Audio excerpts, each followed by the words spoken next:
unificação. A questão, quer dizer, as pessoas estavam preocupadas com a unificação, porque tinha tido a unificação eletrofraca. 67 foi um grande momento. A unificação foi a primeira grande unificação depois de Maxwell.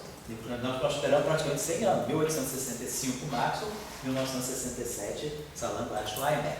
Então, você tinha uma bela unificação eletrofraca. Aí vem a QCD. Os quarks têm interação fraca, interação eletromagnética também. Então, você já começa a unificar eletrofraca com forte.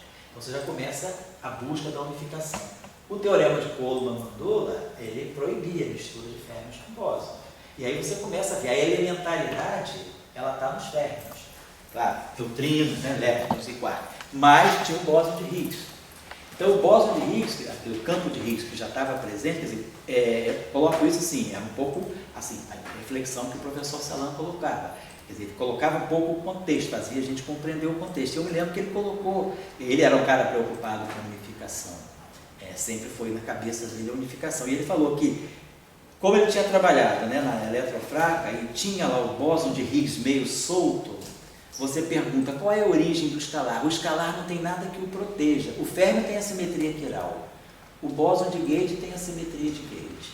E o escalar? Ele é um órfão. Não tem uma simetria que o proteja.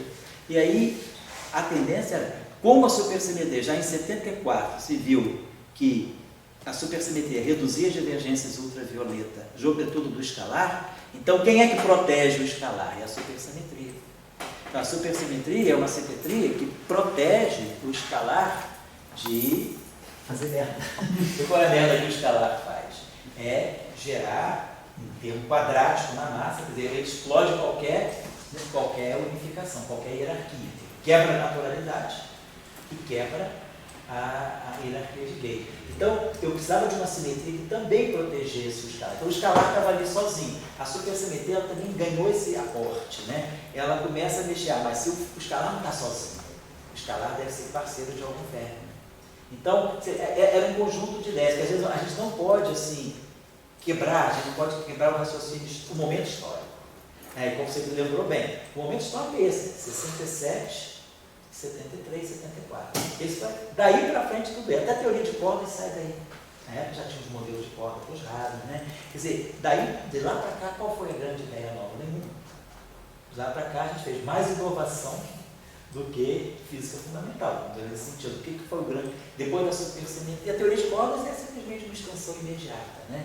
Que é uma coisa importante, estou negando a importância. Mas assim, eu estou querendo colocar o contexto que é a supersimetria, ela ganha muita força no momento em que ela começou a ser vista como sendo a solução para muitas saídas. Por isso que ela se fortaleceu bem na comunidade. Era a questão da unificação, a questão da divergência ultravioleta, a questão da gravitação, então, e a questão da unificação de férmions e bósons, que parecia ser importante. Então, é importante, sempre acho que a gente em física, né, a gente aprende as coisas muito descontextualizadas. A gente pega o livro, que já é aquela quinta aproximação, você aprende pelo livro, o livro geralmente não conta, ele dá uma motivadazinha, mas ele não te coloca no contexto histórico. Eu acho que é importante a gente compreender o contexto histórico, porque a gente pode também, compreendendo como as pessoas pensavam na época, a gente vai colocar. E hoje? Quais são os grandes problemas? Então, se eu aprendo mais ou menos o que estava acontecendo naquela época, será que eu não posso fazer uma translação para agora? Será que eu não posso agora ver quais são as minhas grandes questões? Como é que eu vou raciocinar em função daquilo que eu aprendi? Eu acho que a nossa área, ela ficou... Porque foi um momento também de ressurgimento da teoria de campos. Tem que se lembrar que a teoria de campos ficou banida entre 62 e 70. Ela era vista como, acabou a teoria de campos, ela terminou em física de partículas. O que ela tinha que dar, ela deu. Por causa daquele... Aí, quando nasce a QCD, com o experimento do Slack, do Wigner-Lasse-Skedek, né? A teoria quântica de campo renasce. Não, Bootstrap não dá solução para isso. Quem vai dar, nem teoria da matriz S. Quem dá solução para isso é a teoria de Arrhenius. Aí você tem o revival. Então, a supersimetria também, ela emerge no momento em que a teoria quântica de campo estava reemergindo do exílio, estava voltando do exílio. Porque ela ficou realmente, quem não parou de trabalhar em teoria de campo foram pensadores como Salam, Heimer e outros, né? Clássico. Tinha uma turma que não abriu mão da teoria de campo, mas muita gente abandonou a área. Não, a teoria de campo não pode ser usada para física de interações fortes. Então é uma outra física, a teoria de campo já deu o que tinha que dar, acabou por aqui. E aí quando as teorias de Young Mills resolvem o problema da liberdade assintótica, você tem o renascimento da teoria quântica de campo junto com a supersimetria. Então tem uma confluência, esse é um momento histórico fantástico para a nossa área, esse é um momento importante, né? Um momento de grande transição. Tá bom? Então, eu acho que é bom que vocês pensarem um pouquinho também, sempre que estudar, é aquilo que a gente chama nas ciências humanas, chama de crítica genética, né? É você não só compreender a teoria pela teoria, compreender o momento em que a teoria foi formulada. Se você puder ter acesso, se você puder entrevistar o autor de uma teoria, ir aos arquivos dele, ler os arquivos, a correspondência que ele trocou com as pessoas da época. Quer dizer, essa pesquisa é muito importante na literatura, nas artes. Na física ela é pouco utilizada. Eu acho que essa é uma coisa importante na física, a gente ir nas fontes. Né? Se tem algum autor, viu falar com Green Schwartz, por exemplo, quem puder entrevistar Green, puder entrevistar Schwartz, entrevistar esses criadores de teoria, né? Ou entrevistar um cara que descobriu aí os buracos negros, então você beber água na fonte, porque aí você vai falar com o autor vai dizer como ele, que é completamente diferente. É completamente diferente quando você fala com o autor da teoria. Essa experiência eu tive lá no salão, no Dirac, no Vivo, quando essas pessoas falam para você o que elas fizeram, não tem nada a ver com o livro. Porque o livro é quinta aproximação, e é o famoso atravessador. Uma coisa é você ir lá na agricultura comprar com um produtor rural. Outra coisa é você ir no Ceasa, outra coisa é você ir no Zona Sul. É muito mais desse tamanho horroroso, né? Caro pra caralho, né? Aí você vai lá no cara do produtor rural, você pega a coisa genuína. Então, às vezes você falar com o autor, cara, você está cortando a linha de atravessadores, né? Que faz a teoria ficar cara pra caramba, incompreensível às vezes. Né? É muito importante isso. Você que vai para Trieste, né? Vem, vai ter a chance de interagir com pessoas que vão passar, fala, não tenha vergonha, apareceu o topo lá,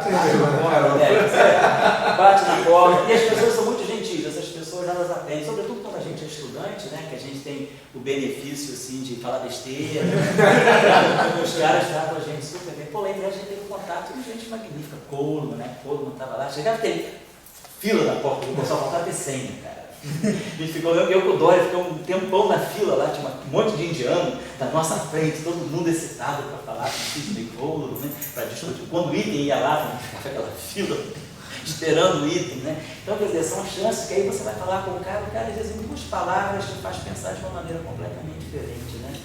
Então é isso, eu acho que a supersimetria, ela é importante que vocês compreendam um momento em que ela aparece na física. Aí vocês vão compreender o que é realmente a supersimetria. Ela é muito mais do que partícula supersimétrica, ela é muito mais do que unificação, né? É isso que eu queria que vocês pensem. Se vocês pensarem assim, vão aí agora buscando referência, construindo o próprio pensamento, né? Tá bom? Então tá legal. Depois você, quando for para a Trieste, depois você fica atento lá, que tem assim, agora não sei, mas na época do salão era mais, né? Passava muito prêmio Nobel por lá. E assim, as pessoas são muito disponíveis. O salão sempre disponibilizava, o professor tal vai estar disponível ao público de tal hora. Você ia lá, passava, conversava, mostrava o que você estava fazendo. Eu lembro que o Coleman, eu estava fazendo, né, o Dória, né, o Dória chegou lá para fazer pós-doc, estava ainda terminando o doutorado, fazendo o doutorado.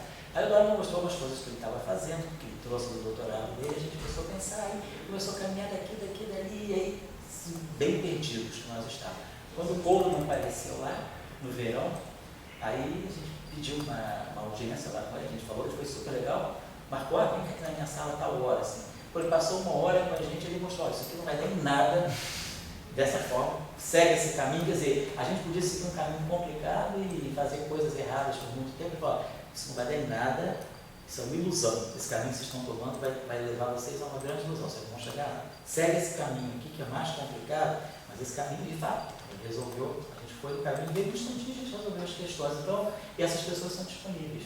É isso que é importante. Elas não são difíceis. Né? Então, aproveite. O CTP é muito bom por isso. O CTP é um grande aeroporto. Seja chato mesmo. Seja um brasileiro chato. Bom, todos vocês vão ter a chance, né, de ir lá daqui a pouco, né?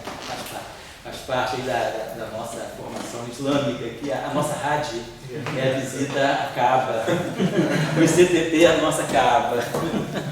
Tem que fazer a viagem sagrada uma vez antes do doutorado. Tá bom? Então a gente se vê. Então semana que vem, o Sadiq faz a aula dele sobre amplitude. Então, sabe que a gente vai fazer 2 aulas, 13 e 20. E aí eu vou fazer o slide móvel dele em outro horário.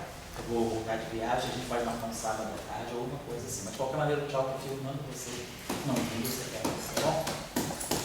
E aí, sobre a simetria, a gente retoma também, vai ser no dia de sábado. Não sei se vai ser no sábado, dia 14 ou no sábado, dia 21. Vou passar o e-mail para o show.